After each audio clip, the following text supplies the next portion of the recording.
I am the Master, and you will obey me. Listen to Dan Hadley on Type 40, a Doctor Who podcast, or face the consequences.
Time for Type 40, a Doctor Who podcast from the Spacebook for the Fandom Podcast Network, with me, Dan Hadley, Birmingham's King of the Geeks, and your designated pilot. 3 seasons in now, and we're still the same wide-ranging, anti-gatekeeping show for everybody, whatever decade or century you started watching, reading, or listening along with the ongoing adventures of the Time Lord, our hero, Doctor Who. We talk about it all in this console room, so come and step into our TARDIS and share the journey together here with us on Type 40.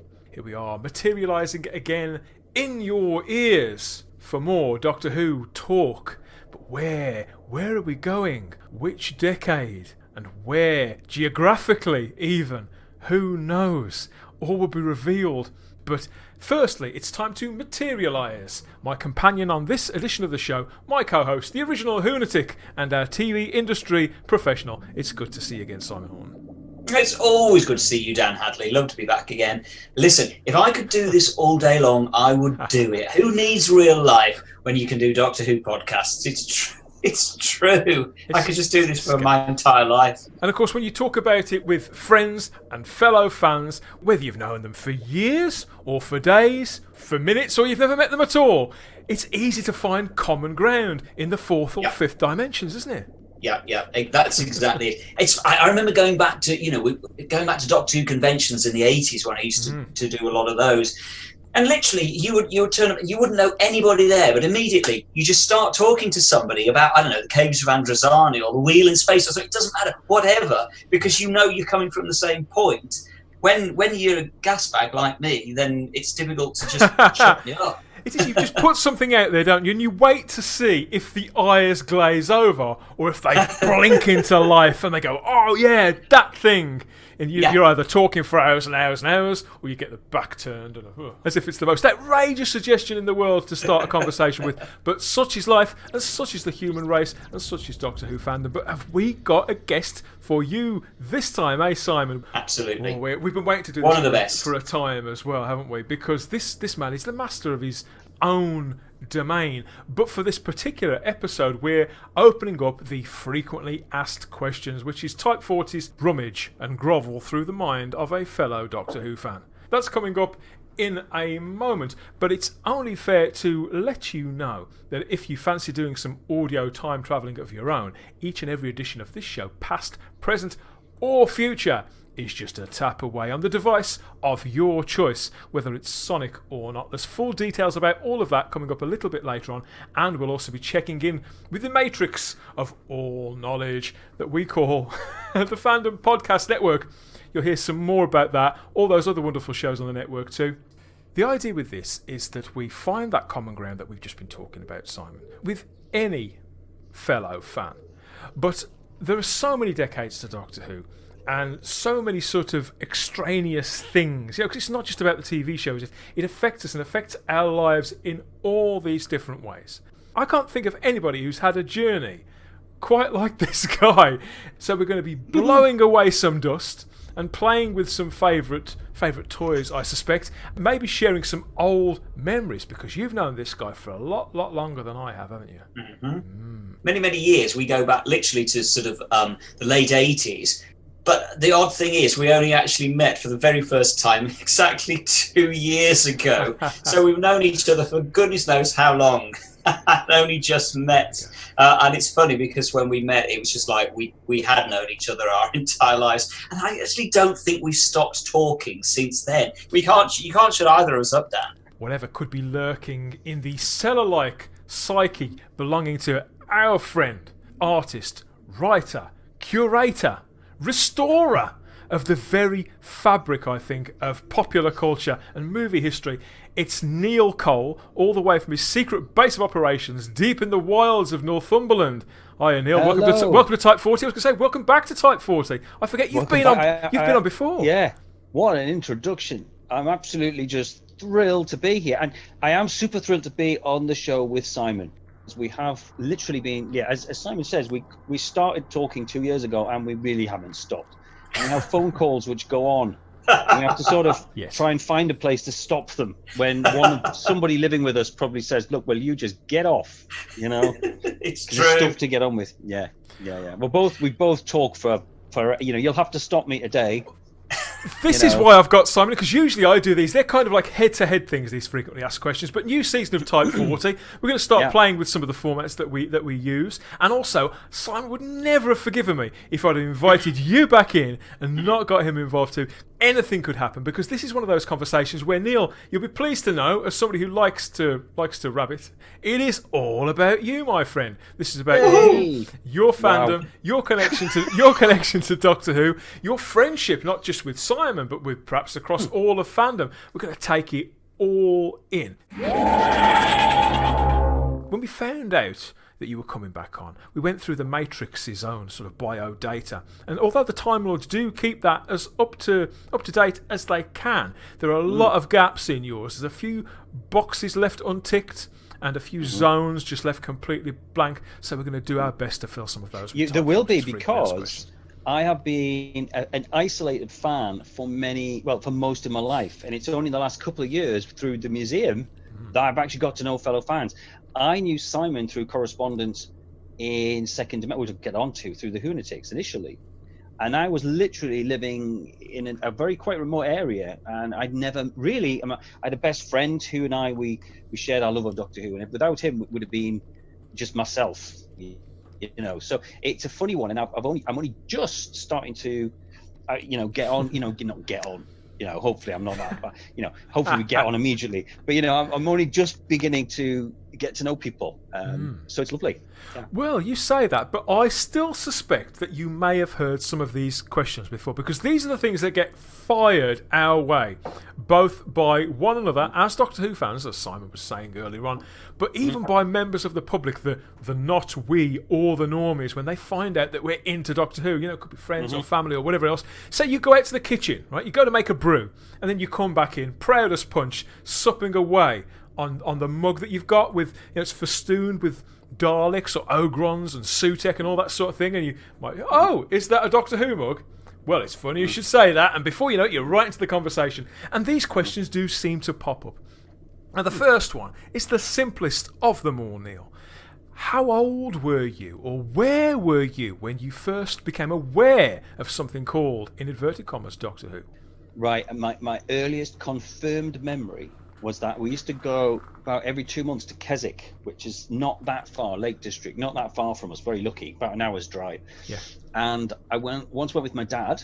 When the pub was closed, because remember that was when there was actually opening hours instead of a free-for-all. Yeah, basically, we'd have this bit where we could just sit in the bar, and Dad would watch the end of Grandstand, and we'd be playing darts, and I'd be missing the board, and being, very small. Doctor Who would come on, on the pub TV, and they would just be really cute, really sort of nice, because it was this really old-fashioned pub. And I remember the Green Death Maggots, watching it. That's my earliest Doctor Who memory. So it was definitely Pertwee, and I remember Alpha Centauri very clearly, Agador. So the Peladon, now I think it's probably Monster of Peladon I was probably recalling. There were such strong images, the Ice Warriors, Alpha Centauri, but the one I can absolutely pin down, I remember sitting, watching with a bit of dilute orange pop and a packet of crisps, while my dad flung darts, was the Green Death Maggots. Absolutely. Do you remember what it was about the Green Death specific? Was it the maggots, or do you remember specific scenes, for example? I mean, I've always said, I just remember them squirming around. I think it was probably the scene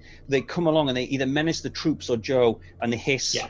I can see it, and I can remember the cliffhanger and the music going. That I remember just being fascinated with it. But my dad liked science fiction, so we will have been watching it.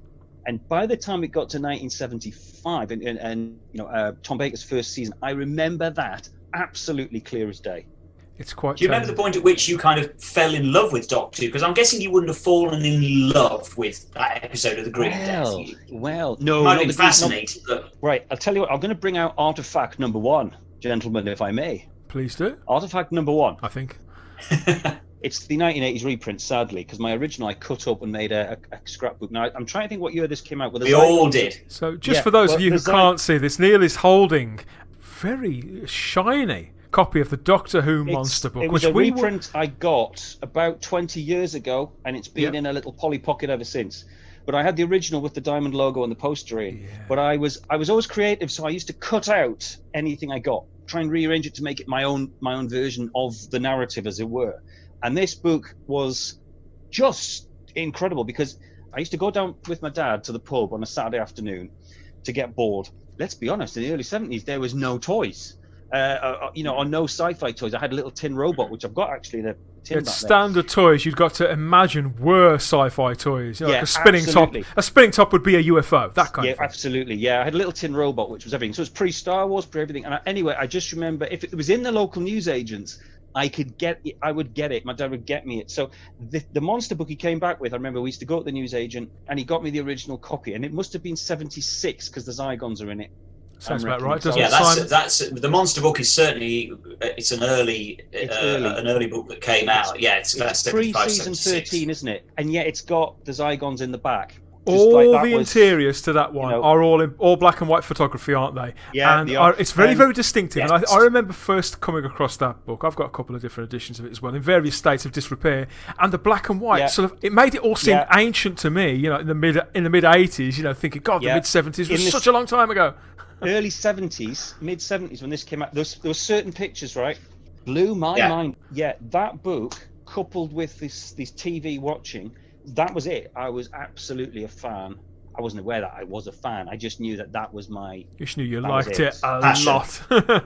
Yeah. If you can't go between Saturdays, and you think about Doctor Who most days, and the next Saturday seems like a lifetime away, and you count down the days, you're becoming a fan rather than a viewer. Well, that was the only place you could actually get photos of stories that you remember. That was it. There was no magazine at that point. Artifact number 2. Hang on. Oh, yes, Neil has gone foraging, a little like Indiana Jones. Yes, and for anybody that isn't watching on video, Neil is actually sitting, I think, in his attic room, surrounded by Doctor Who stuff. Sorry, a guy called Gavin has made this and donated it to the museum. And it's a beautiful scale replica, down to the sort of tarmac roof and guttering, of the original Doctor Who exhibition door. And it was this.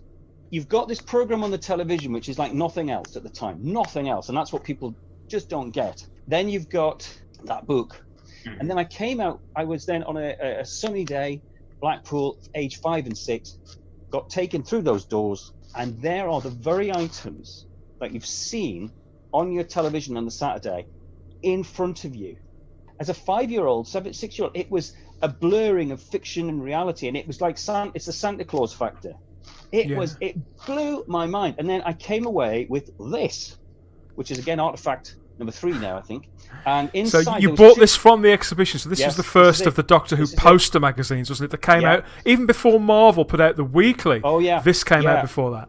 And as Simon said, there was so little pictorial anything. I remember picking that up from the Longleat exhibition, right. and just literally absorbing it. I devoured it because it was the only thing in print at that point that you could really get, apart from the Target novelizations. In the years in between, they become these sort of half-remembered shapes, don't they? And you wonder if they're as gruesome, if they're as vivid as you remember. I folded it the wrong way, haven't you? Don't you hate it when you fold your poster magazines the wrong way and they get all the hell? Don't you just hate that? There you go. The Grand Marshal from... Yeah, he'd just been on the telly, and where I lived looked a bit like it, and I thought he was the bee's knees. I thought that design... So you imagined that the Sontaran experiment had been filmed in your neck of the woods? I could see him coming down the hills out by my school. We used to play, my friend and I, we used to imagine, and it was just getting that clear photograph. At such a young age to get all that stimulus, really. It's quite telling that you're continually pointing at pictures of monsters. It does make me wonder. You've immediately gone to the darker places. But I'm afraid I do have to ask you that other really, really obvious question. Who is your favourite Doctor? Do you have a favourite Doctor, or is it more a case of you don't pick a bests, you've just got a my Doctor that is yours, that you latched onto as a child and has always been unsurpassable in your affections? I've thought of this a lot. I always say there's two. It's John Pertwee and Tom Baker. And I've just watched Day of the Daleks with my daughter. And my daughter and I watch Doctor Who every week. We have for the last few years. She's now 10.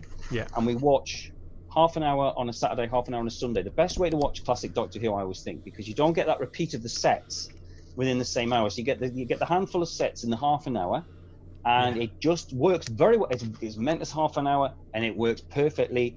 And my daughter loves it. Keeps it crisp, doesn't it? Day of the Daleks. I've just watched the scene with where he's got Aubrey Woods, the controller, and he's talking to him about. He's just had he's just been roughed up by the Ogrons, and he's just having his wine and his cheese and what have you.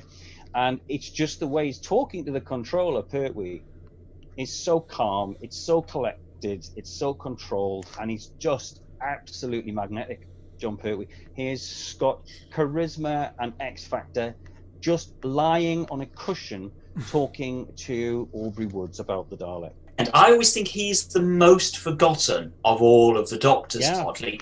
Everybody talks about Billy Hartnell because he was the first. Everybody talks about Patrick Troughton because he was the second one and he took over for what a hard job it was. Everybody talks about Tom Baker because everybody loves Tom Baker. Yeah, everybody remembers Peter Davison. And poor old John Pertwee. It's just that he seems the least respected and the least remembered. Certainly of the classic Doctors. I think it's because he made it look so easy. Maybe you're right, I really Dan. do. I think that he was the one who, when Barry Letts said to him, play it as yourself, he literally played it as himself, and that's why it comes across so effortless. That's why he's so suave. It makes it look like he's putting no effort into it when he's just projecting in a different way and reaching a different part of himself. And I think with the rest of it, as regards being forgotten, it's just the fact that it's always going to be somebody's turn in that barrel. When I was a kid, I remember there was one book that I had, and there was a chapter on each of the Doctors. The entire chapter on Patrick Troughton was actually titled The Forgotten Doctor. And now the idea that Patrick Troughton is the Forgotten Doctor is ridiculous. Maybe Troughton was forgotten because he stayed away from fandom for so long, until sort of the mid-late 80s when he started doing conventions. So maybe that's why he was sort of seen as, at one point as the Forgotten Doctor. One of the things I think about Pertwee is I've heard a lot of criticism about him being sort of, putting people down and being... An establishment figure is what people say about him. The reason I don't like the new Doctors, full stop, apart from maybe Eccleston, is that they're very, very, very, very smug. And you've got a Doctor in John Pertwee who, he's a know-it-all, but for some reason, he's not coming across as smug. There's an integrity and something about him.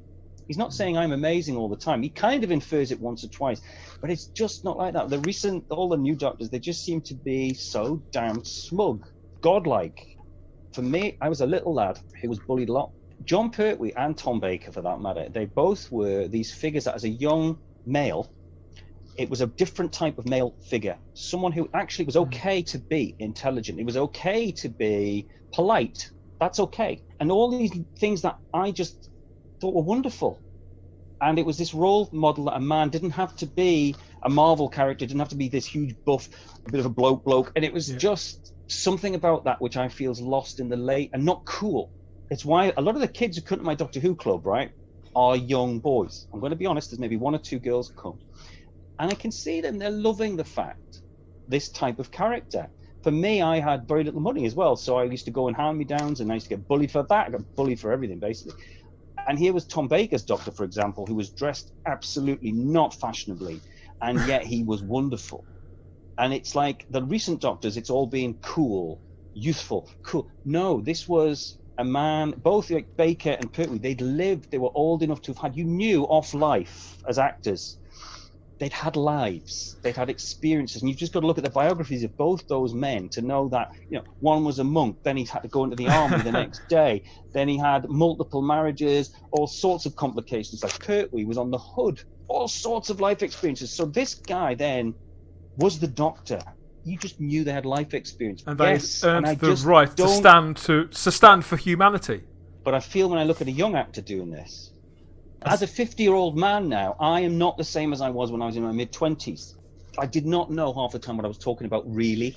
And I just know that now I'm a different person. And that's what age gives you, I think. I think he goes a little bit further than that, though, Neil, because you're absolutely right in what you're saying there. I think he goes a little bit further. And basically, what you're saying there with both Pertwee and Baker, and I think you could say exactly the same thing, certainly Hartnell and Troughton. Oh, yeah. You're describing basically interesting people. Bless him. Matt Smith, David Tennant, as lovely as I'm sure they are, and as good actors as they are they interesting? Am I interested in them? Brutal truth is probably not, to be honest. They haven't got much interesting to say. Whereas Tom Baker, Pertwee... Baker's insane. His life is insane. One of the things I've always thought is he was in a silent order from mid-teens. He comes out nearly 20, and his dad kicks him straight out the house, and he signed up to the army after being in a silent order with all the swearing and all the macho and 36 hours. What the hell? You've never got to meet Tom Baker, but did you meet John Pertwee? Did you meet Mr. I met John Pertwee once. He came about 2 months before he died. Again, I'm telling you, I'm like, you talk about land of the sheep here, there's a few sheep kicking around. I wasn't far from joining their ranks, do you know what I mean? With a Doctor Who t-shirt on, Anyway, so can you imagine my amazement in the early 90s? John Pertwee is coming to Hexham, the main little town where we are, the little theatre to do his one-man show. But I was at the box office, and here we are, John Pertwee's coming to here. I was in the front row with my mum. Now, my mum had knit scarves for the battleship, the Hood, in the war. That's one of the things she did. And he was talking about his early life. And it was interesting because one of the things somebody said in the audience was, do you ever get sick of talking about Doctor Who? Because it was very much a general chat about him. And he said, well, yes, to be honest, because I do feel I've done other things in my life. Yeah. Younger people don't realise just how famous John Pertwee was before he played the part. He was a massive star. On radio as well, but the guy had done movies both here, British and American films. And he'd been a figure for decades, stretching right back to post-war Britain. But I remember my mum, bless her, sitting here, she was like a bit in awe because she never went to the theatre. So it was like, wow, we're sitting next to John Pertwee, who's literally 2 yards from us on a stool chatting. I just said, Mum, you need to tell him. You knitted scarves for his battleship. I said, he'd be far more interested in hearing that than what's your favourite episode of Doctor Who? And I spoke to John Levine when he came to open the museum, and I said my mum wouldn't speak to him about that. Oh, she didn't speak up? No, because she was too shy. Oh, no. And I said to John Levine, I said, am I right, John, in thinking that he would have been more, and he went, been welled up if he'd heard that, to think there was little girls knitting scarves for his ship, because he was just on leave when it went down. He was in Newcastle in blackout when it went down, believe it or not. Just very, very quickly, in concise form, John Pertwee was on HMS Hood, which sank during the war. He served for many years, but as Neil says, he wasn't on the ship at that particular point when it did sink during the war. And I think I'm right in saying just about most people were lost in the Hood, weren't they? Most of the crew were lost, and he obviously survived because he wasn't on. And you're right, Neil. I think he would have welled up with it because he often used to refer to his days on HMS Hood. He would often come back to it. Yeah, I wish I'd spoken up because it was a smelly. It's not smelly. Sorry, it wasn't a smelly venue. It was a small and intimate venue, so I could have said, and it was just I was being polite. But I wish I'd said now. I think it's probably my favourite. But Tom Baker. So if Steyer had got his blaster, his Sontaran blaster to your head, you couldn't pick which one. Neil hates It's really difficult. me now. I think I probably would. I think I possibly would pick Pertwee, because when I put Pertwee on, it is a bit of a sort of a warm comfort blanket in a sense. There's something so damn nice about. There's a security. I think I was an only child. It's this sort of. It was a parental, safe influence. Which is another reason why the new series never worked for me, because suddenly the Doctor's fancying a young lass off the council estate. No, this was a Doctor Who was a parent figure for children, for all. He really was. You're right, Neil, and I think what's interesting as well, as much as I love Tom Baker, there is a very different dynamic between Tom Baker and John Pertwee. Tom Baker is dangerous, and you can't necessarily trust him. The thing with Pertwee is he is so reassuring. He used to talk a lot about how he used to see himself as the mother hen with his cloak around, people protecting him, and it's true. So in my formative years, you and I, Neil, are of an age where we grew up with John Pertwee. Yeah. And so I went through those years of just being terrified of sea devils, of Agador, of ice warriors, you name it. And yet Pertwee was the third Doctor, as I knew. Well, as Doctor Who, as I knew. I didn't even realise he was a third Doctor at that point. Yeah. But he was such a reassuring presence there in all those episodes. He was always so grounded, so solid, so parental, as you say, that you felt so protected while you were watching the show. That moment he walked on the stage in Hexham to the Doctor Who theme tune. But he was just the Doctor. With the third and the fourth Doctor, even though they're very, very different, I think those personas and how formidable they both were. That's why in both performances, in both characterizations, when they get rattled and when things don't go the way they think they're going to do, I think particularly with Pertwee, then you really feel it, because he was so commanding and so controlled. When he starts to lose it, there's something to be really scared of. I hate sort of going down on actors and actresses, so for example, Jodie, when she's angry, I'm not feeling it. When Pertwee and Neither Baker,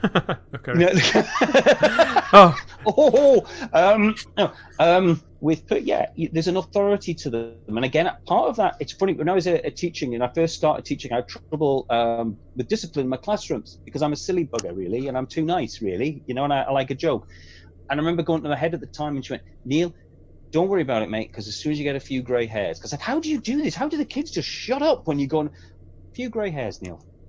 There's something about the Doctor, and when you've got a young person who might be your best mate, or you might be, it's just a different dynamic. I mean, obviously some people love it, but it's a different dynamic. I still think it goes deeper than that, Neil.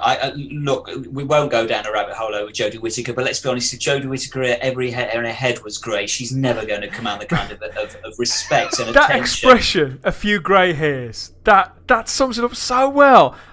I completely get that.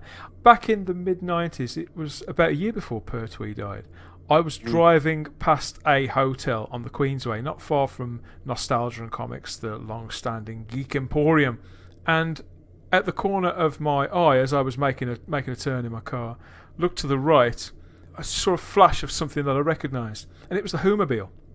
It was parked outside a hotel.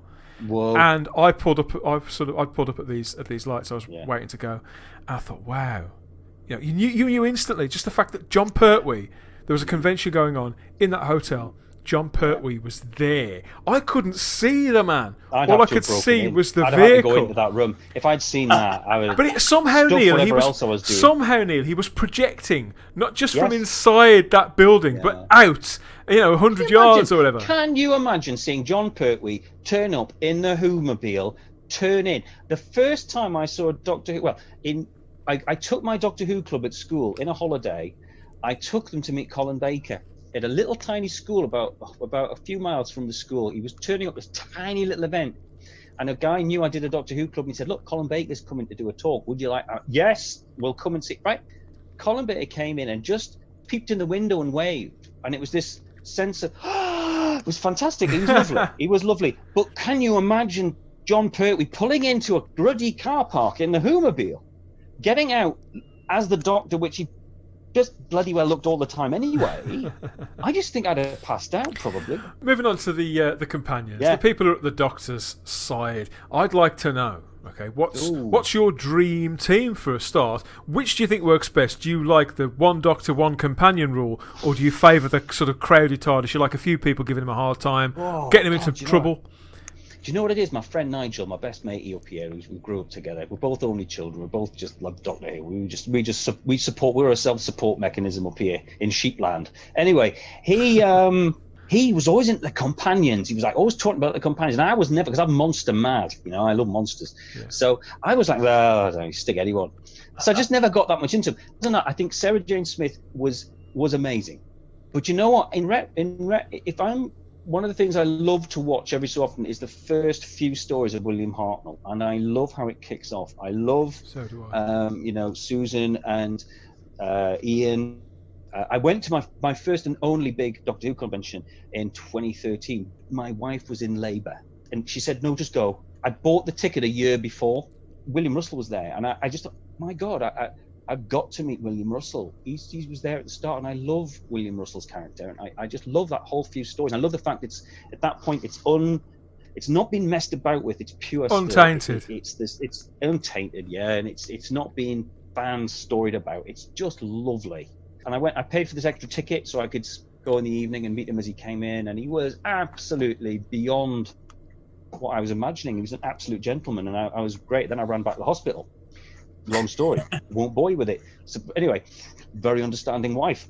How did that happen? I don't know. I'm not divorced. I'm still. Do you know, I've got a room like this in the house, Dan, and I've not been divorced. It's quite extraordinary. It is extraordinary. And I even have little figures everywhere, and I'm still not divorced. Anyway, but I digress. Do you know what really annoyed me? And I want, frankly, Moffat's head should be on a spit for this. Okay. Sorry, Stephen, if you're listening, mate. How the hell? And well, Stephen, please contact me and let me know why you didn't do this. Why, when Ian and Barbara go back to London at the end of the chase, when you're celebrating 50 years and you've got a cast of very elderly actors, and you could have put somebody from that original first episode into the special. He could have been in the National Gallery as one of those guys who sits retired just watching the pictures. Ian Chesterton should have been in that show. And when I asked him, I said, would you like to be in it that day? He went, I'd love to be in it, but I don't think they're interested. And I thought, you bastards. Do you know? I don't know why they didn't do that, because obviously William Russell and Carol Ann Ford were both in an adventure in space and time. And I just thought in that story, when I did watch that one, I don't watch many news shows. There was the National, there was the gallery in London, the National Gallery was in, where they were viewing the paintings. Ian Chesterton, retired teacher, it struck me, it could have easily just been sitting there, and there could have been a little scene where the Doctor even just went, and then it passed. But he was there. I'll stand up for you, Stephen. I'll stand up for you. He did get Ian Chesterton in there a little bit. His name was on the board of the chairman of the governors of Coal Hill School at the very, very start. Not impressed. But no, I think I'm coming around to Neil's way of thinking here. Yeah. We've got someone who is alive, who's still got his marbles, who worked with William Hartnell, who was on set, who went into the ruddy jungle with the cavemen, who then went and saw the very first Kusik Daleks, and you don't bother to give him a cameo in the 50th anniversary.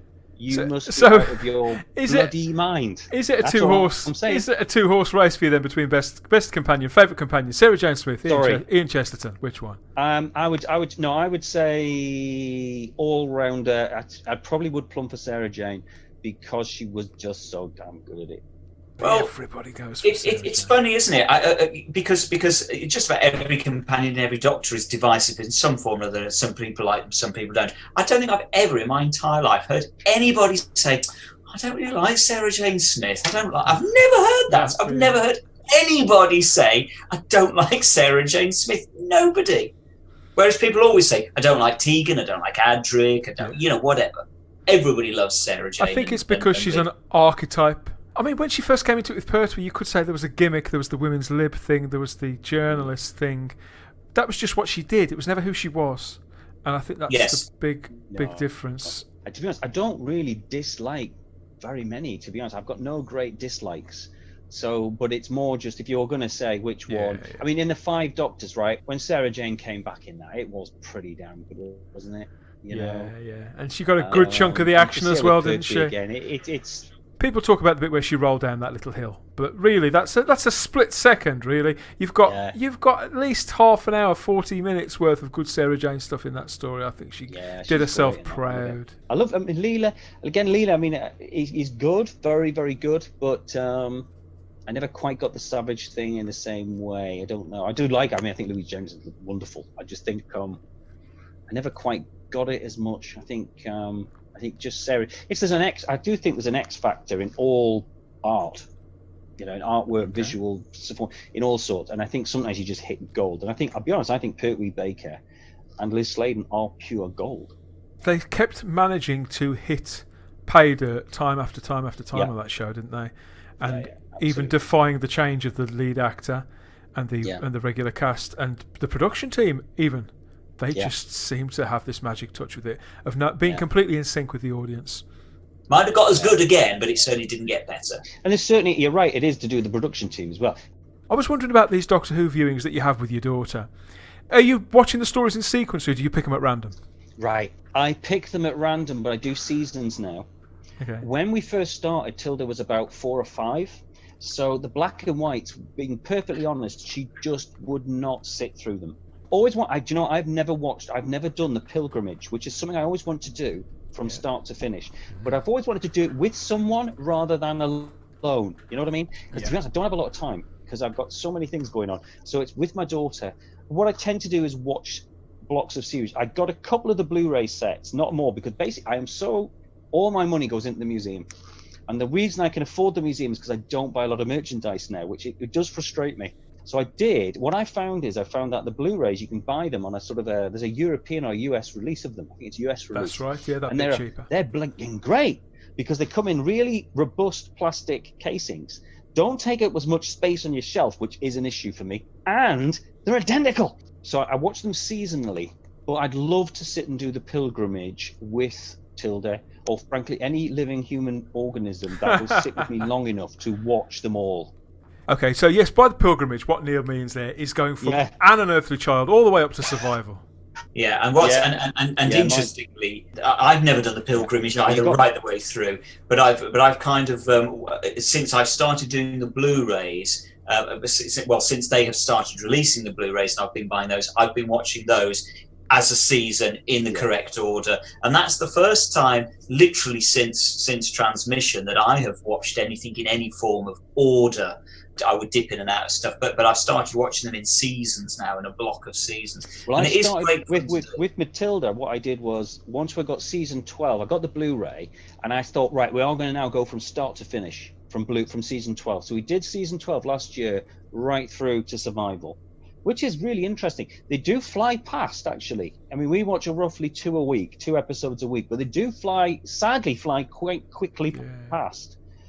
I've done the pilgrimage just once. Wow. I started watching on the 1st of January 2000. Yes. And I carried on, and I finished. This is how I've never been great at binge watching, everybody.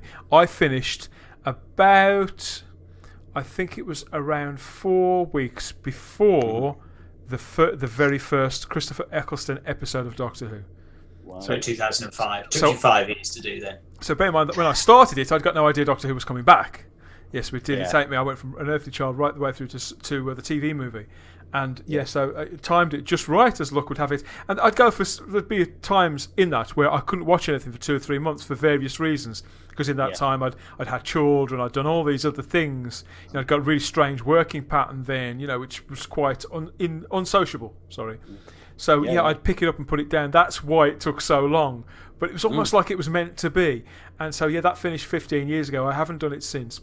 I have this not dark thought, but I thought, I'll probably end my days. I'm 50 now.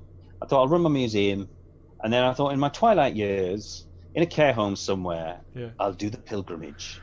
Yeah, we could sit and watch it together, Simon. We could sit and finally... Yeah, I was going to say, I'm retiring to the same care home as you, definitely. And I'll just sit in the big telly. There'll be all the other people sitting there sort of in silence. Like this, and we'll be sitting there going, fabulous. Come on, get the Crusades on. Come on.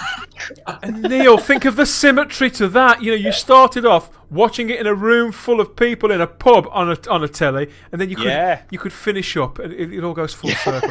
Absolutely beautiful. Yeah. You talked a moment ago about merchandise, how you don't buy it anymore, and earlier on we talked about the Doctor Who monster book. Was that the first piece of merchandise you ever bought? If not, what was your first toy? I don't know which came first, but I have managed to keep my very first Dalek. I think the monster possibly came after this. This was... Dun, dun, dun.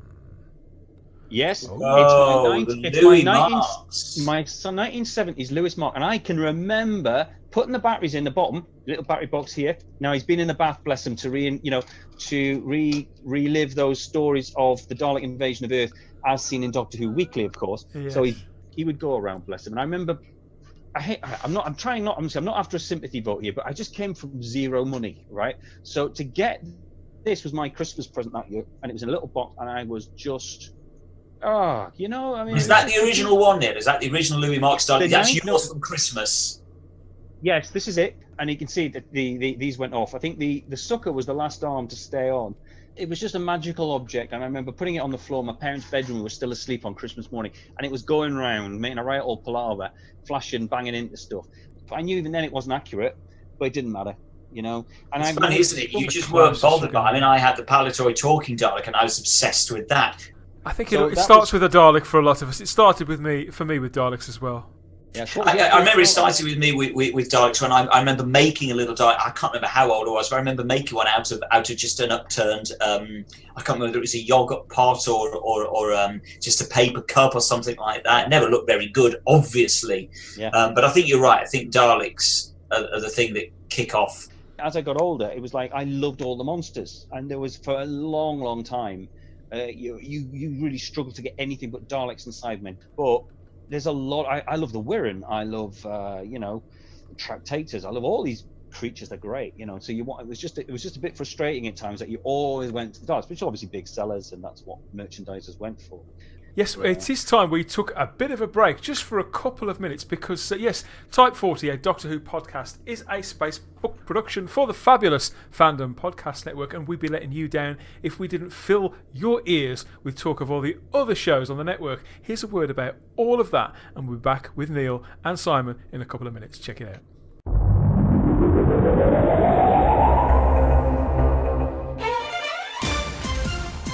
Thank you for listening. We hope you're enjoying this podcast. We like to continue to feed your ears by inviting you to listen to the Fandom Podcast Network and all of the other awesome shows we have to offer. It starts with our flagship show, Culture Clash, our weekly pop culture news podcast. Blood Kings, our Highlander podcast. Couch Potato Theater, our podcast celebrating our favorite movies. Time Warp, the Fandom Flashback podcast discussing a year in movies and our favorite pop culture topics. End Zone, the NFL podcast. Good Evening, an Alfred Hitchcock podcast. Union Federation, our Star Trek and Orville podcast. Hair Metal, the 80s and early 90s rock metal podcast. Type 40, our Doctor Who podcast. Lethal Mullet, a 1980s and 90s action film podcast. What a Piece of Junk, a Star Wars podcast. And our newest show, Making Treks, a new Star Trek podcast with a deep dive into the final frontier with host Mark Newbold and Adam P. O'Brien. You can enjoy all of these great Fandom Podcast Network shows on our master feed at fpnet.podbean.com. Fandom Podcast Network is also on Apple Podcast, iTunes, Stitcher, Google Play, Spotify, and iHeart Radio. You can also find us on Facebook under Fandom Podcast Network. You can also email us at fandompodcastnetwork@gmail.com. You can also find us on Instagram and Twitter under Fandom Podcast Network. Thank you for listening, and remember, respect others and enjoy your fandom.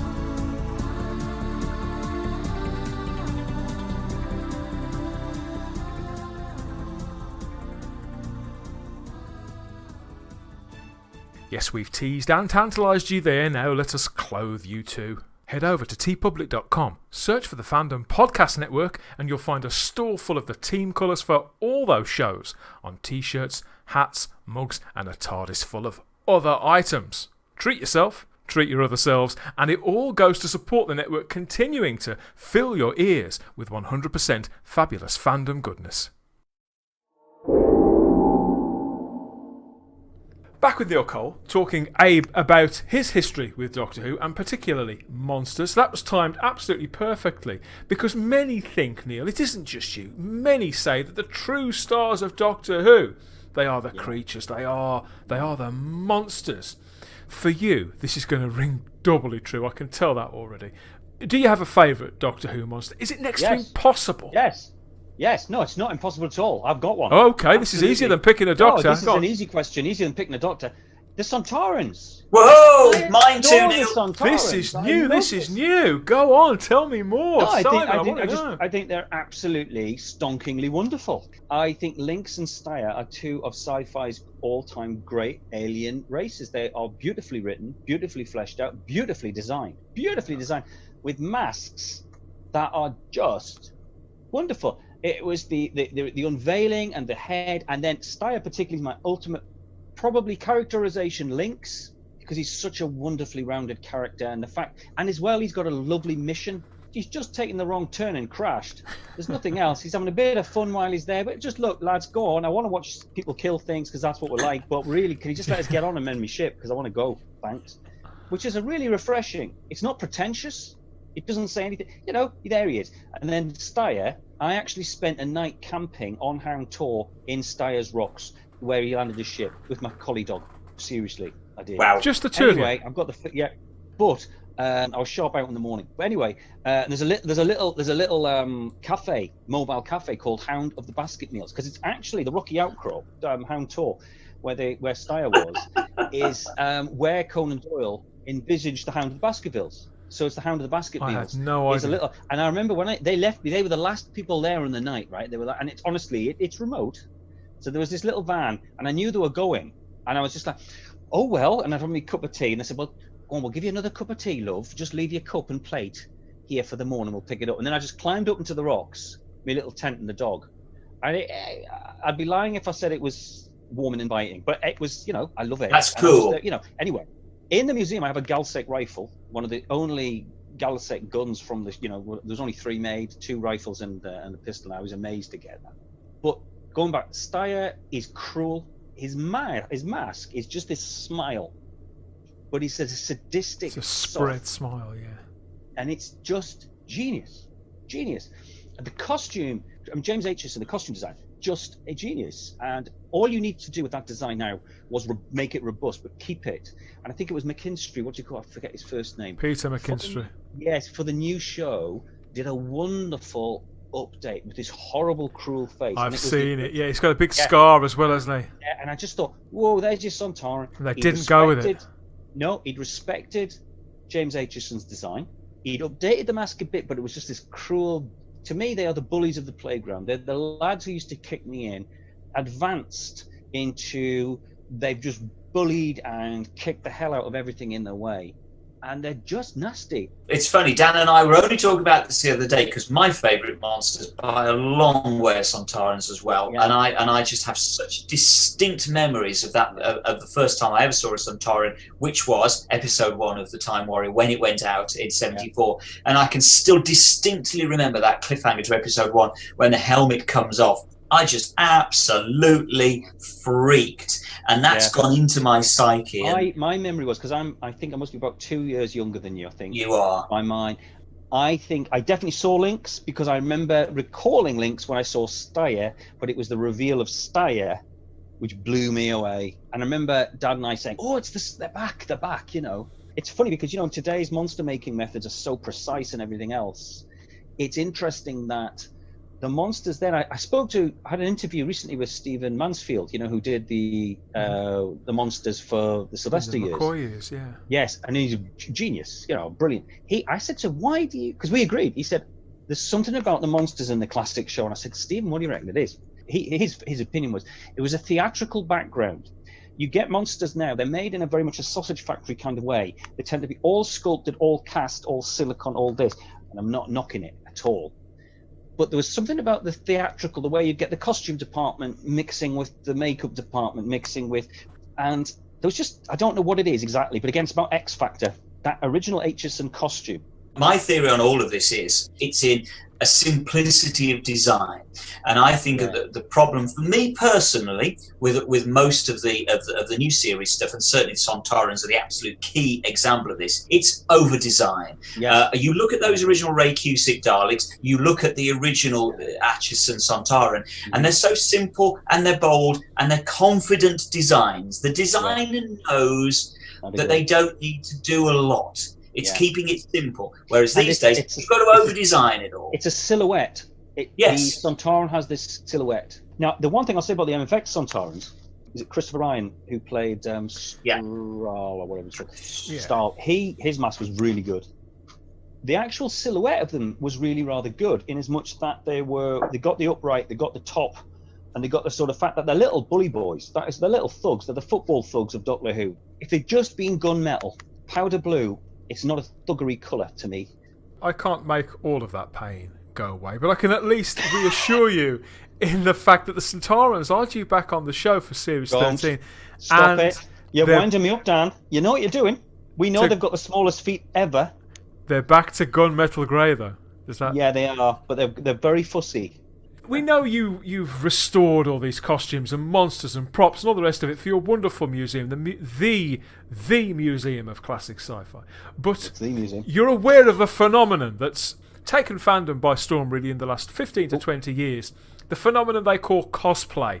Have you ever climbed inside one of those outfits? Would you ever cosplay not just a monster, but a character, a doctor, a master, a villain, anybody? If you could cosplay as anything, what would it be? That's quite interesting. If I was going to cosplay, it probably would be a Sontaran. I did, as a youngster, when I was about 12, make a Sontaran costume and was very proudly poncing around in it, looking like a complete idiot, probably. I made Daleks at school, 2 accurate Daleks at school for Doctor Who Club. And I remember we took it out through the school dining room. It was a grey Genesis type. And we put someone in it, a kiddie, for the first time when we Doctor Who Club. And we had such a great time. You know, I've been to a couple of little events, not many, but my thoughts on cosplay, it's just an amazing thing. It's not my thing. That the work that goes into it. It's a different kind of art form, isn't it? It's a newer it is. kind. And I think this is what I say about the museum here, is there are very few replicas in here. In fact, the only replica pieces I do are bits to complete that literally don't exist, or because of massive prices. Out of interest, Neil, I remember going. I'm trying to think where it was. One of the main exhibitions a couple of years back, and I remember seeing a Warriors of the Deep Sea Devil there. But the one that was particularly distressing for me was the Warriors of the Deep Silurian, which was actually lying on its back. They hadn't even bothered trying to put it upright. It was lying on its back. I think it must have been in the Cardiff exhibition, and it was literally virtually either in pieces or falling apart. Now, I mean, is there any hope for that to be put back together again, do you think? Or is it, should we be doing something with it now? Or is it just going to rot and fall to pieces? Here's the problem, Simon. The BBC will not part with anything. Obviously, they've got go-to people to do things, and they're fully professional at doing it. So they charge fully professional rates. There's a restorer in America, very famously, he doesn't start any work unless it's £1,000. That's for the smallest job, which, in fairness to people, when you look at the hourly rate, we're so used to mass-produced items that we're so used to paying peanuts for everything, but they're mass-produced. When you then go back to specialist artists, it costs. I have done everything at no cost because I just love them. Like this Vervoid, I don't sort this soon, it will drop to bits completely. It was sold at Bonham's. It went to New Zealand. It was in a climate where it was moist and warm, and it has just deteriorated horrendously. Now, I've got it on a mannequin, and I am now going to really go to town on it. The Silurian you're talking about, I know it well. It's been shoved in and flattened, and now it needs probably somebody like myself, to be honest, who will work on it for no money, who will just love doing it, and then or they'll need to pay somebody thousands of pounds to repair it, which they have done. If that was to happen, how much of it would left being original, and how much would they have to replace, do you think? Big chunks come off that one now. The worst story, if you don't mind, tell me to shut up if you're fed up with hearing this. The Garm was the worst one. A guy who, I don't know his name, basically bought about 30 grand's worth of stuff. When you say he bought all that stuff, where would he have bought it from? Direct from the BBC? Yeah, no, this was the 20, right, a big day for prop collectors in Doctor Who, and for my museum for that matter, was the 2010 Bonhams auction. Blackpool Museum shut. The BBC at that point did not want to acknowledge the classic show. You know, it was like they were distancing themselves from the classic show. They realized suddenly that, we don't actually want to sell them. There's actually some money still in them. So they then went to Bonhams and they said to Bonhams, we want to stop the sale. And they said, well, I'm sorry, the catalogues have gone worldwide. If you're prepared to pay for all the recall on all the catalogues and all the pre-bids and all this, we'll do it. And they'd be like, oh, no. So then they were sold. Now, the thing was, I knew exactly what I was doing. I went for a couple of props. I could have a chance of winning against the big budget guys. I love monsters as well, and I love the little monsters, the B monsters. I've always, So I saw Mestor. I thought, well, okay, he's not the most popular. He's complete. I've got a good chance of doing something with him. Go for him. So I managed to win those. One guy bought the ancient one, a mandrel, the tractator, and the garm, and he then stored them in a prefab unit on a trading estate in broad sunshine, and he just left them because he didn't know what to do with them. He then realized they were dropping to bits badly, and this was a year after the sale. He put the garm on eBay. I went to get it that morning, and I remember seeing in the sunshine the garm. And for anybody, rubber and sunlight, whoa. So he bought these things on a whim with more money than he really knew what to do with, and just didn't really know how to look after them, how to care for them. Nope. And they fell into disrepair. I went into this room that morning, right? And I knew I was getting the garm. I'm going to drag him away. And I was like, thank God, because I love the garm. But there was a tractator, and there was a mandrel just dropping to bits. And then the ancient one, which was the most beautiful costume, was in another sunlit table. It was just desiccated. And I thought, well done, BBC, because this is heritage. There's so many Doctor Who fans who will utterly want to see these again. And this was to me mismanagement, a failure to recognise the importance of these objects. And to have done that right at the height of Doctor Who's new popularity as well. It's quite extraordinary. It's classic corporate thing. You see, with my museum, it's funny because there's another museum opening in London somewhere soon, science fiction and film, which is quite amazing. I think it's more of a group thing. For me, I am obviously I went for sole trader as a business because even setting up as a charity costs money legally. And I just didn't have the money to set up. Really, I'm a not-for-profit. It's a tiny income I get from the museum. It just keeps the lights on and gives us a little bit extra, and it goes back into the museum. For me, it's absolutely about the heritage of this stuff. This show and these objects are just so important to me. And I see that when other people come in, and they thought of them just being just like that Silurian, Simon. When what frustrated me when I saw that is I thought, you've had that. Yes. You could have just even lent it to me. I would have done it. If they're not going to do anything with it other than watch it rot, they might as well just give it to somebody like you and let them restore it. Yeah, and they won't do it because obviously I can't pay them umpteen thousand.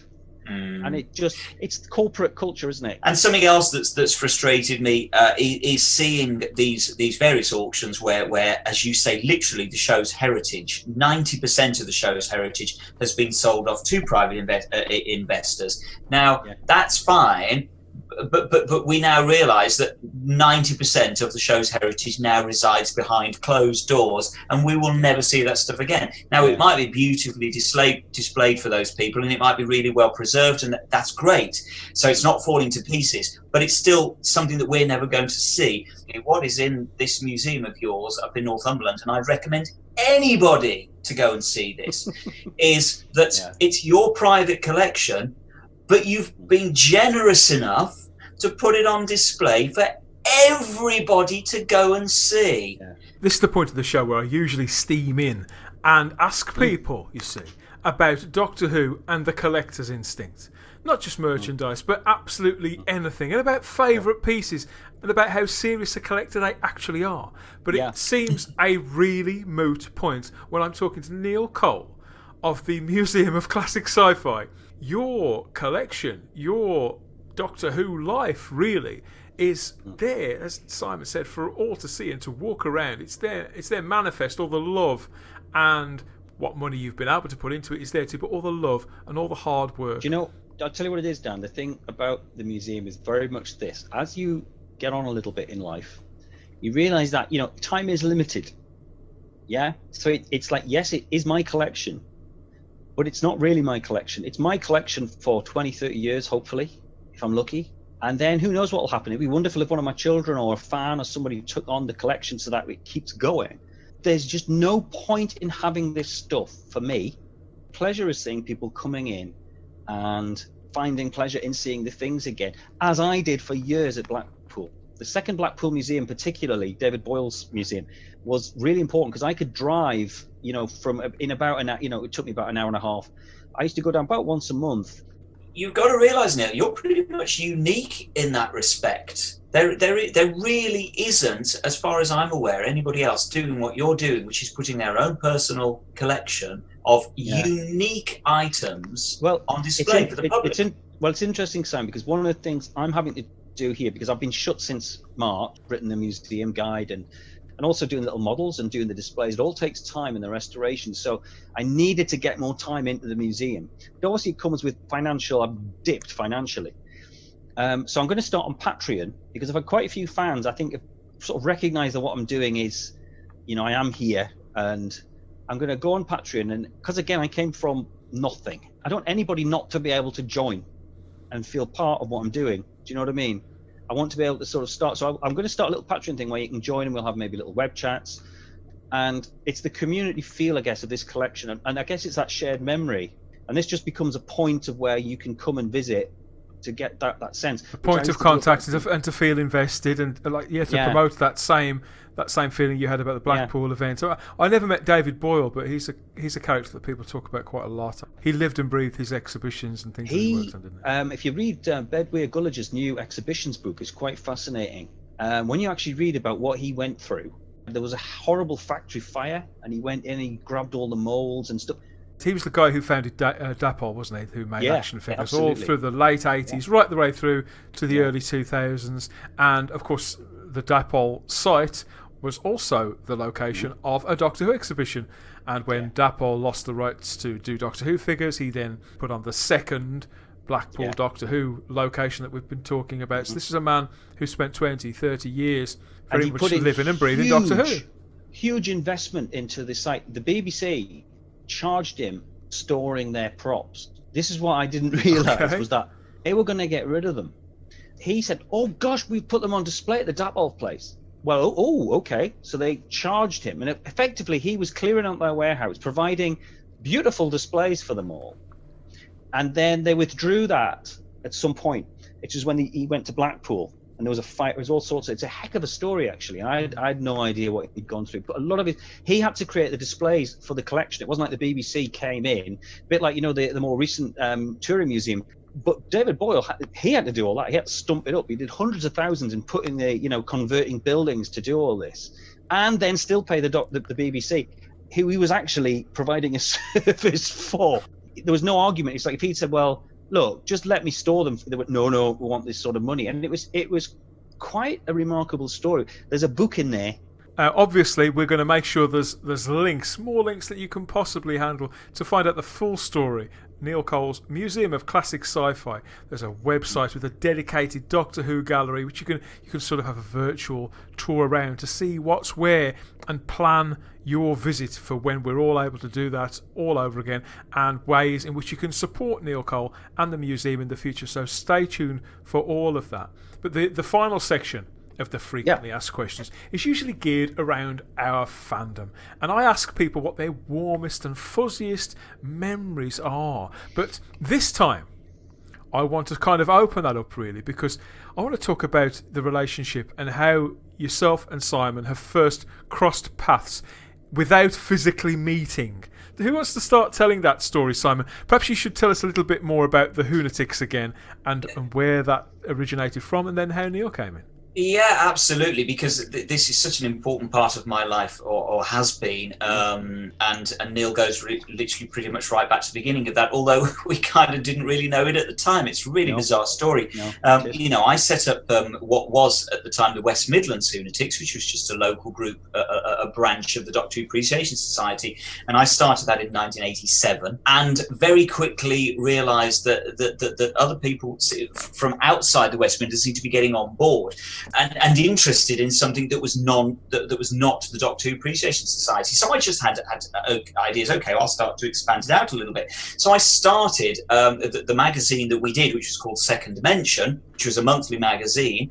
I worked hard to get it in a number of specialist bookshops and science fiction shops around the UK. And if you're watching on video, Neil is actually holding up his bound copies of some Second Dimensions there, because Neil, as we'll pick up the story in a minute, was able to get hold of these copies of Second Dimension. Because pre-internet fanzines were absolutely essential, weren't they, to Doctor Who? Absolutely. And the thing is, at the time I was where I still am, which is in the West Midlands near Birmingham.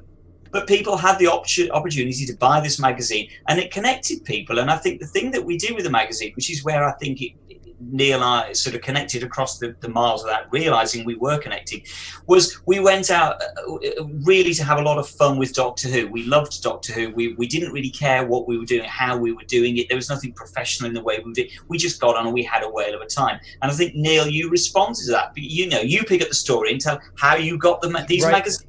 At this time, I was a mature-ish student in my early 20s, because I'd flunked out of art college because I hated it, because I should have gone to illustration college, and I was directionless to get my dole. I ended up doing 4 science A levels in a year, and going on to do astrophysics in Newcastle Uni.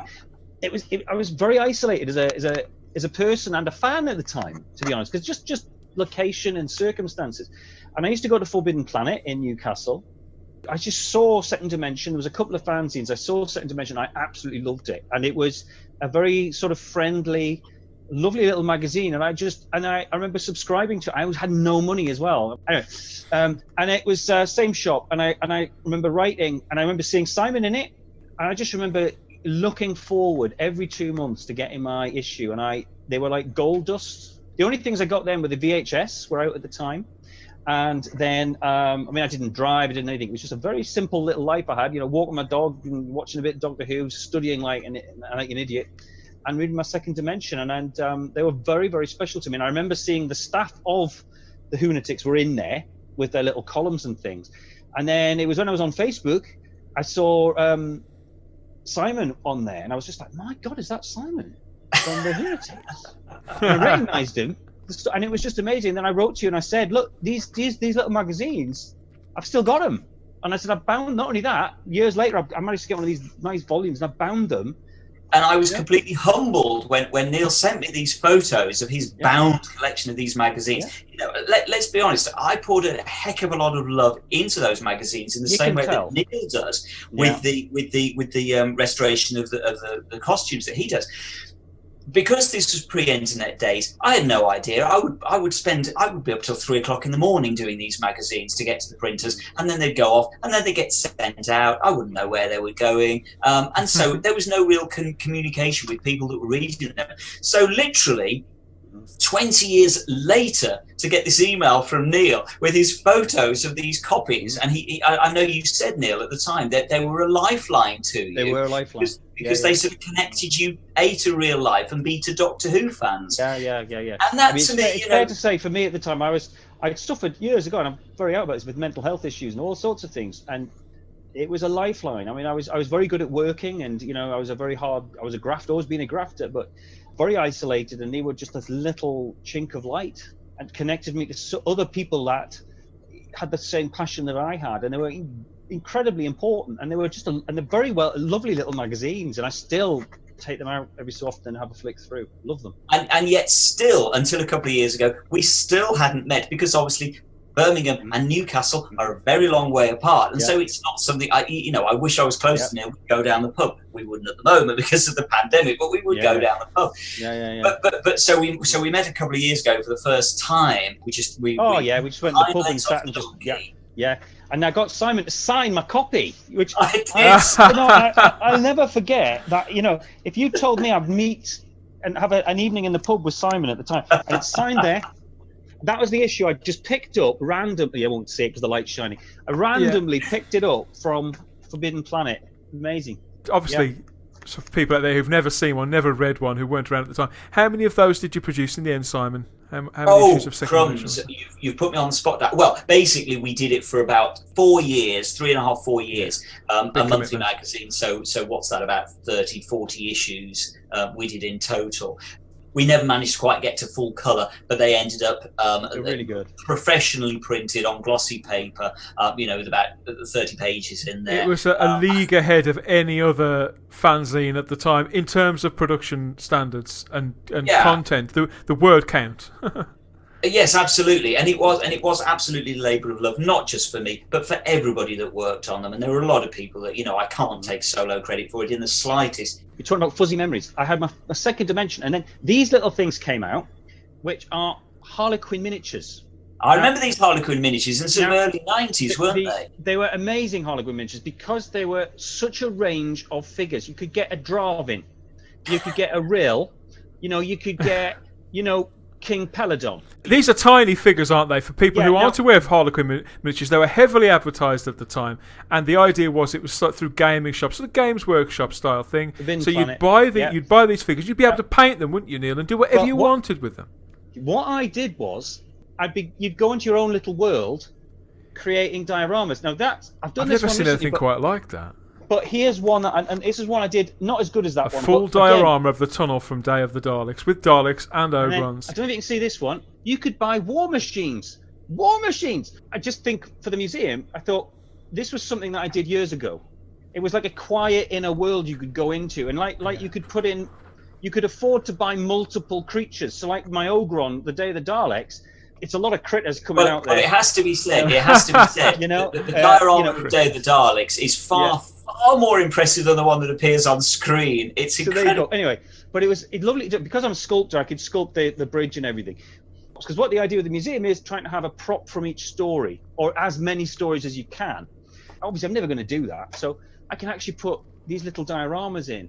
And I thought that would be quite fun. Absolutely. And I think, again, the thing is, because your museum is, and honestly, I know we keep on saying this, but seriously, it is the best treat that any Doctor Who fan can have at the moment in the UK. And I know it's closed at the moment because of COVID, but once this madness is over and you can get out to Neil's museum in Northumberland, it is the best day out you will ever spend as a Doctor Who fan. And because it's such a personal collection, to have those dioramas in there that you have personally made, A, they are beautifully made, but B, it just lends more to the credibility of that personal collection. This is your stuff, Neil, that's on this, that you are generous enough. What it is it's a very small museum, as you know, Simon, but there's a hell of a lot in it. And I've been to other exhibitions where basically what I always say is my museum's got the same amount in, you just don't have to walk very far, I think these little miniatures allow you to tell a sort of visual narrative in a different way again. And there's something about going between the two scales that, I don't know. It's beautiful. I think it's a lovely idea. Chances are most Doctor Who fans at some point in their life will have tried to either make a little model from scratch, or they'll have made a Sevens model, or they would have painted one of the fine art castings lead figures. We've all done it at some point. So it's something we can all relate to. The museum continues to expand on all sorts of different levels. The story itself continues. We're going to put you on the spot before we drop you back on planet Earth. Well, actually, you're never on planet Earth, are you? On planet Neil. Yes, it's what we call lightning pick time. Imagine this, Neil, okay? Yeah. Somebody gets a flat tyre in Allendale, okay? Not far from your place. They're huffing and puffing, staring at the car. They haven't got a spare. They need some help. So they knock your door, and you help them maybe fix their car, whatever. And during the conversation, you just have to mention that you're the curator of the Museum of Classic Sci-Fi and that you love Doctor Who. And they turn round to you and they look at you blankly and say, Doctor Who?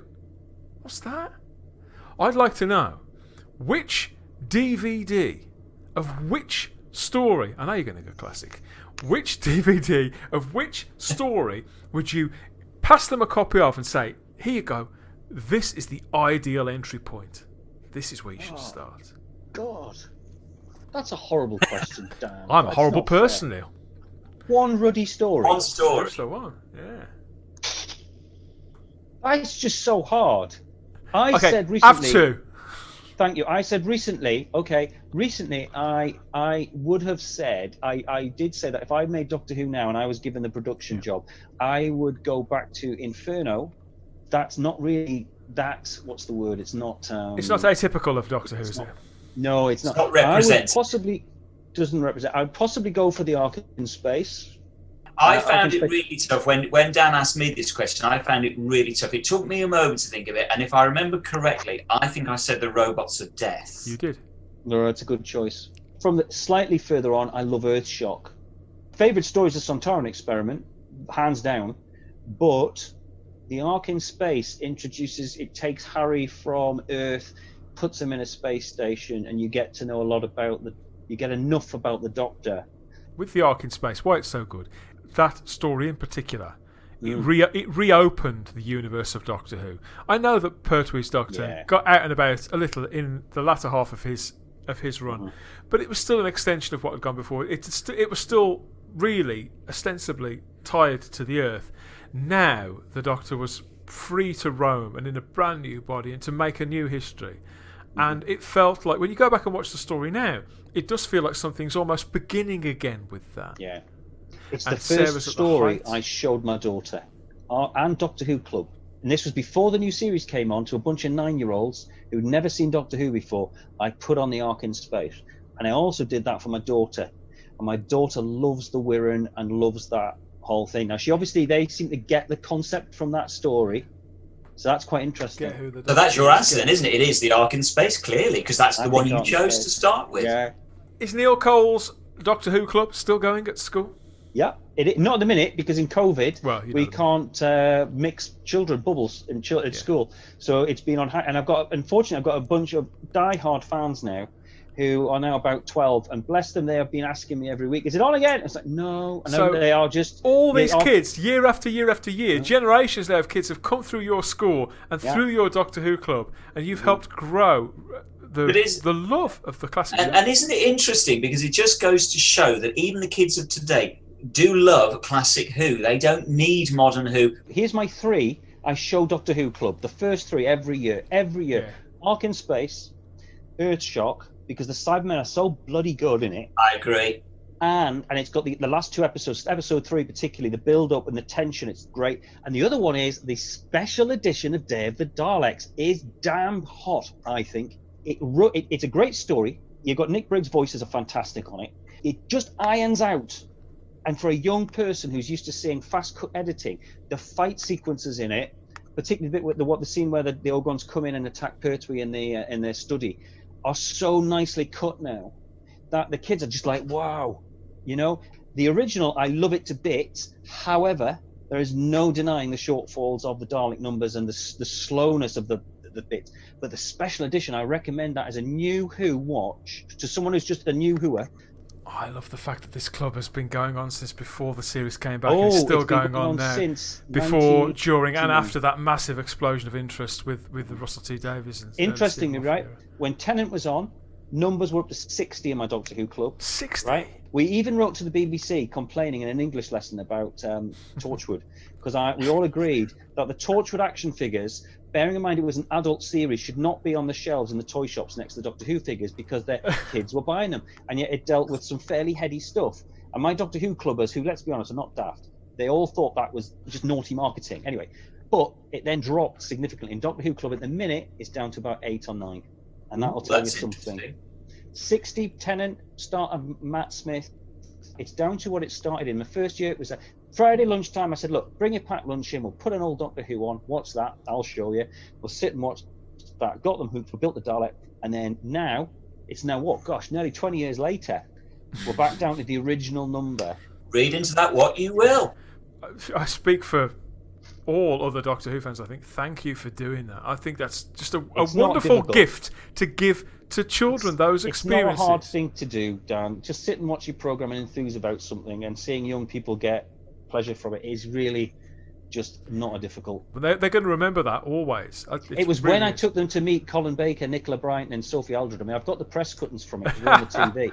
That was amazing. We got treated like royal, because I went in the holidays and I said to them, you've got to wear your school uniform. I went, I went, yeah. And it was in a half term, but I was going to go by myself. I thought, I can't not take them. Yeah. But because I took the kids, we got the royal truck car. The golden carpet. So we were on all the press. We were in the front row. It was great. Absolutely great. It's a wonderful story. The whole thing is wonderful. And yes, I'm going to say it again. There's going to be links to Neil's museum so you can find out some more about that and all the various things that he's doing. We're going to keep on putting links in the show notes. You're never going to be wondering where you have to go to see, to enjoy, and to book your visit to the Museum of Classic Sci-Fi and to listen and keep an ear out for everything that Neil Carl's got coming up. I'm sure it's going to be explosive and fantastical, and all the other things that come with your life and the way you seem to live. It's a fantastic story to hear about. Thanks for sharing it with us. Thank you very much, guys. And that's the time rotor beginning to whirl in the background, and it means that yes, just like a dinner, we're done. Listen and look out for the next Type 40 wherever you found this. On Apple Podcasts, for example, or on iHeart Radio, Stitcher, Google Play, Podbean, Spotify, Pandora, and don't forget, over on YouTube, you can stream Type 40 there on the Fandom Podcast Network's own channel. Subscribe and make sure you turn on the little bell to get the notifications when there's a new episode to the device of your choice. As ever, you can get in touch through our social medias, Instagram and Twitter at Type 40 Doctor Who. Even email us, type40doctorwho@gmail.com, or if you're feeling really brave, you can go and get some real-time, extra-dimensional chit-chat when you step into the Type 40 Facebook group. I'm scattered across all of space and time, but mostly on Instagram and Twitter as the Spacebook, posting about whatever catches my eye, imagination, or both in popular culture that's inside and outside of the TARDIS. Simon, where are your coordinates from Galactic Centre? Where can people find you? You can always come and find me on Facebook, where if you search for the Hoonatics, and we've talked about them a lot on this, you go and search for Doctor Who the Hoonatics and you'll find us there, and I'm the admin on that. Come and say hello. Yeah, I think there's even some second dimensions to download there if you know where to dimensions. look in the file section. That's unmissable. Go and explore the file section, you'll find them, yeah. Rare items. You can't sign those digital files, sadly, Simon, but spiritually you can. Signing every You one. can bless them like the Pope. Yes, you can. And Neil, where can people find the museum? Give us the link. I bet you know it off by heart. Well, basically, the best place to follow the project, it's a blog, is the Facebook page of the museum is Neil Cole's Adventures in Science Fiction Sci-Fi Museum, which I wrote 5 years ago, and it's a silly long title, so I apologise, but that's where you go. Just put Neil Cole's Adventures in Sci-Fi in Facebook, it'll come up. There's a website, Museum of Classic Sci-Fi, although that is just a sort of a general page. Please follow the Facebook page because it's a blog. And I regularly put on stories that are happening. It could be the ceiling falling in, like it did recently, to the fact we had mice that ate the Graf Vindicate's costume. It's all on there. What more could you want? And photos of the dioramas are on there. You've been posting photos of the dioramas. So we've talked about those. So anybody that's intrigued about these dioramas, you'll find them on Facebook.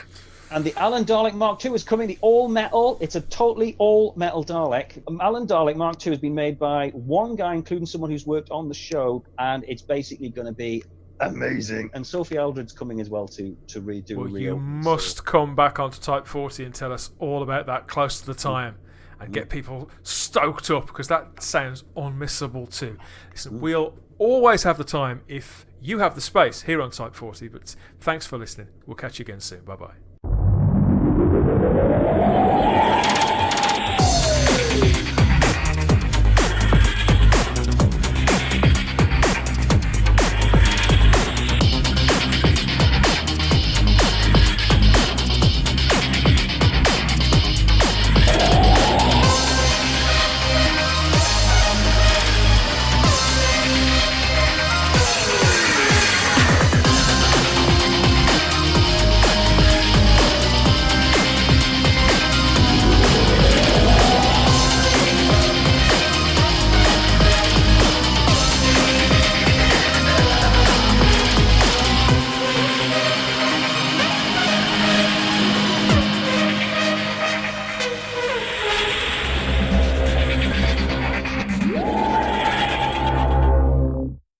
Type 40, a Doctor Who podcast, is a Spacebook production for the Fandom Podcast Network with music by Problem Being.